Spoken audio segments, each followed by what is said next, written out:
Donc là, sur ce bac-là, il y aura du désherbage. Ici, on a plein de récoltes d'aubergines.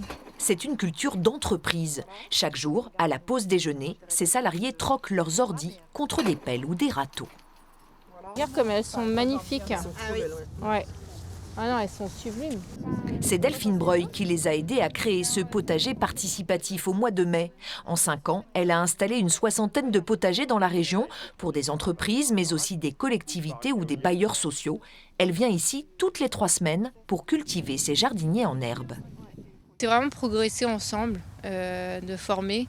Et souvent, ce qu'on explique, les gens font chez eux en fait les gestes de jardinage durable. À chacun sa tâche, récolte, semis ou désherbage.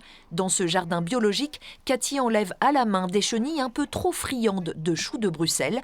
Elle fait partie des 50 volontaires qui se relaient au potager. Ça sort du contexte du bureau, ça change, on prend l'air et puis on échange aussi avec des collègues. C'est un moment de convivialité aussi, donc c'est très agréable. Jardiner réduit le stress, c'est prouvé, mais crée aussi du lien dans une entreprise de 1300 salariés où les gens se croisent sans vraiment se côtoyer. Plus on se connaît entre nous, entre les services, etc., plus on travaille efficacement. Donc voilà, il y a des bénéfices multiples. Favoriser la cohésion d'équipe, offrir un moment hors du temps dans ce jardin comestible, l'initiative séduit et les jardiniers repartent avec le fruit de leurs efforts. C'est sympa de faire son marché comme ça finalement. C'est ça, exactement. Et en plus, c'est gratuit.